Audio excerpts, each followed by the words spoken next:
Oui, oui, bonjour à tous, bonjour à vous, Valérie Bonjour. Pécresse. Vous êtes une des figures de l'opposition. Est-ce qu'à ce titre, vous allez plutôt vous opposer au plan que présente aujourd'hui le Premier ministre? On l'entendait dans le journal, ce plan contre la pauvreté qui prévoit notamment une fusion du RSA activité de la prime pour l'emploi. Est-ce que cela vous semble aller dans le bon sens? Vous l'aviez, je crois, proposé lorsque vous étiez ministre du Budget. Oui, cette réforme, elle est très difficile parce que en supprimant la prime pour l'emploi, qui n'est pas très efficace, mais on va supprimer une aide aux travailleurs pauvres, une aide financière aux travailleurs pauvres. Donc c'est une réforme qui est compliquée à faire. Mais le vrai sujet de cette réforme, il n'est pas là, il n'est pas dans le versement d'une prestation financière, il est dans la contrepartie d'activité au RSA. Aujourd'hui, nous versons une prestation qui s'appelle le RSA, et malheureusement, cette prestation n'est pas assortie d'une obligation d'avoir une activité. Et moi, je suis inquiète d'un volet de la réforme, c'est notamment l'extension du RSA aux jeunes de 18 à 25 ans, parce qu'il faut absolument que dès le plus jeune âge, on ait envie de travailler et qu'on travaille en échange de la prestation. Madame Pécresse, une prime pour l'activité qui incite les plus pauvres, les plus modestes à revenir vers l'activité, à revenir vers le travail, c'est plutôt une lutte contre l'assistanat que vous dénoncez, vous, à l'UMP. Pourquoi êtes-vous, a priori, contre cette mesure, donc? Parce qu'il n'y a pas clairement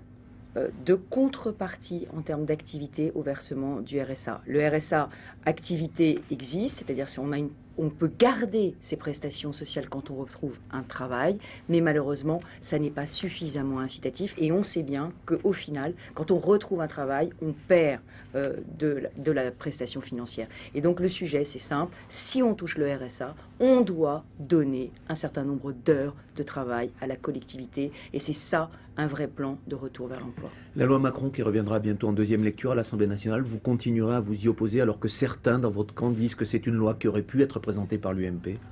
Non, le problème aujourd'hui, c'est un problème d'emploi, un problème de croissance. À quoi vise cette loi? Non, retrouver de l'activité et de l'emploi. La loi Macron aujourd'hui, d'abord c'était la première lecture de cette loi à l'Assemblée nationale, la loi Macron n'est pas suffisamment audacieuse. On sait aujourd'hui quels sont les freins à l'économie française. On sait que les entreprises ont besoin de pouvoir négocier le temps de travail dans l'entreprise. On sait que le droit du travail est trop contraignant. On sait qu'il y a beaucoup trop de suradministration. Nous avons proposé, moi j'ai proposé avec François Fillon, 60 amendements pour essayer d'aller plus loin dans les réformes. Le gouvernement n'a pas souhaité accueillir ces amendements, donc il a fait une loi qui est totalement en deçà des ambitions et en deçà des problèmes que nous connaissons. Pas assez audacieuse, pourquoi ne pas donner une chance, quelque part, un encouragement, comme certains, encore une fois, de vos amis le souhaitaient, à une loi qui va dans le bon sens selon vous? Mais parce que c'est un encouragement, mon vote. Mon vote, c'est un encouragement à mieux faire en deuxième lecture. La loi va arriver au Sénat. Elle peut être totalement remaniée. Elle peut être beaucoup dopée. Elle peut permettre de libérer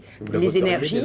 Et moi, j'ai toujours dit que j'étais très ouverte sur cette loi et que si le gouvernement entendait l'opposition, si le gouvernement acceptait d'aller vraiment vers la réforme, j'avoue que quand on entend Emmanuel Macron parler en privé, ce qu'il dit est pas loin de ce que pense aujourd'hui une partie de la droite sur les réformes. Simplement, il ne le fait pas. Et sur tous les sujets, que ce soit le travail du dimanche, le permis de conduire, sur tous ces sujets, il fait des micro-réformes. Moi, je veux que le permis de conduire soit beaucoup moins cher dans notre pays. Je veux que les maires puissent définir le nombre de dimanches travaillés dans leur commune. Je veux de la liberté pour avoir de la croissance et de l'emploi. Et c'est pas aujourd'hui le texte de la loi Macron. Alors, on va parler des élections départementales dont le premier tour a maintenant lieu dans 19 jours, avec toujours un Front National largement en tête des intentions de vote. On le voyait dans un sondage hier, 33% selon un sondage Odoxa. Au deuxième tour, il y aura forcément, comme on en a vu lors d'une législative partielle récemment, des duels Front National UMP, mais aussi Front National PS. Cela va arriver.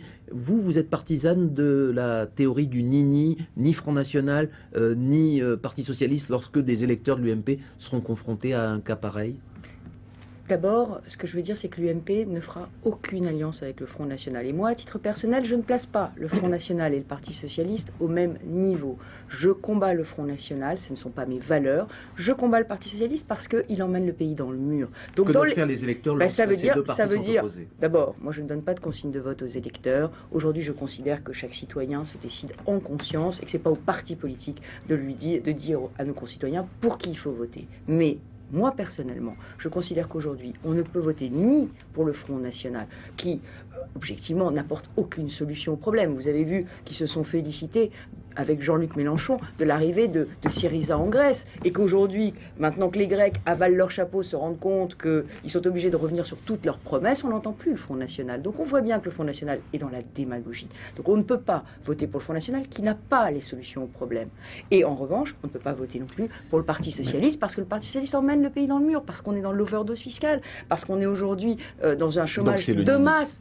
Et ben, c'est aujourd'hui la volonté d'une troisième voie, d'une autre politique. On sait qu'une grande proportion, on le voit à travers les études d'opinion, une grande proportion d'électeurs de l'UMP seraient favorables aujourd'hui à des accords entre votre parti et celui de Marine Le Pen. Qu'est-ce que vous leur répondez à ces Français? Je leur réponds qu'aujourd'hui, nous sommes le seul parti politique qui construise une vraie réponse qui est faite de réformes. Il y a une réalité politique avec un Front National qui augmente. Vous me parlez de partis politiques, les Français s'en moquent des partis politiques. Ce que les Français veulent, c'est une autre politique, une politique qui ramène la croissance, qui baisse leurs impôts, qui leur redonne de l'emploi. Et ça veut dire quoi? Ça veut dire la réforme. Alors c'est pas très populaire la réforme, mais c'est très important. Prenons la réforme territoriale qui est en ce moment à l'Assemblée nationale. On n'a pas supprimé un niveau d'administration. On va avoir aujourd'hui 5 à niveau d'administration locale, par exemple, en Ile-de-France. On aura les communes, les territoires, la métropole, le département, la région. Est-ce que vous croyez que c'est en empilant les administrations qu'on libère les énergies et la croissance? Alors, on nous dit la loi Macron, petite loi avec 3-4 mesurettes, et on nous fait en même temps une couche supplémentaire d'administration qui va coûter très cher. C'est des impôts, c'est de la croissance, c'est du manque de confiance pour les entreprises. Ma question portait sur la réponse à donner à ces électeurs qui souhaiteraient que vous fassiez alliance avec le parti de Marine Le Pen. La réponse à donner à ces électeurs, c'est des solutions en matière de sécurité, des solutions en matière d'emploi, des solutions en matière de logement, des solutions en matière de transport. Et ce que je remarque, c'est que le parti de Madame Le Pen dénonce les situations, mais n'apporte jamais les solutions. Alors vous, personnellement, ce n'est pas aux élections départementales, mais aux élections régionales qui auront lieu, on le rappelle, à la fin de cette année 2015, que vous allez concourir pour ravir la région Île-de-France, qui est aujourd'hui détenue par le Parti Socialiste, la première région française.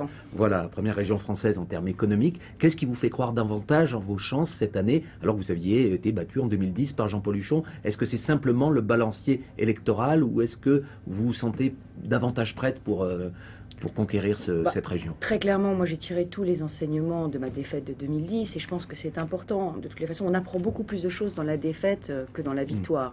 Moi, ce que j'ai appris sur l'Île-de-France, c'est que cette région a un potentiel extraordinaire. Mais en même temps, c'est la région de toutes les fractures et de toutes les inégalités. Elle ne va pas si mal, 8,8% de taux de chômage au lieu de 10% au niveau national. Sa situation se dégrade d'année en année. Pour la première fois, l'Île-de-France, qui est la région la plus dynamique, forcément c'est la capitale, a vu son chômage augmenter plus vite que le reste de la France. Et les défaillances d'entreprises plus vite que partout ailleurs. Et c'est surtout une région de toutes les inégalités. Est-ce que vous savez que l'Île-de-France, c'est le premier désert médical français? Est-ce que vous savez que c'est le premier lieu des inégalités scolaires? Parce qu'en réalité, on a le département le plus pauvre de France, la Seine-Saint-Denis, l'un des départements les plus ruraux, la Seine-et-Marne, et en même temps des départements très riches et très urbains, comme Paris ou l'Ouest. Donc en réalité, c'est une région fracturée, comme la France. Et moi, je veux résoudre ce problème des fractures. Je veux redonner du dynamisme aux zones rurales. Je veux lutter contre les ghettos. Et ça, ce sera un grand enjeu de cette région. Très bien, vous avez entendu. Merci beaucoup Valérie Pécresse. Bonne journée à tous. C'est la fin de cette émission et on retrouve William Lémergie dans quelques instants.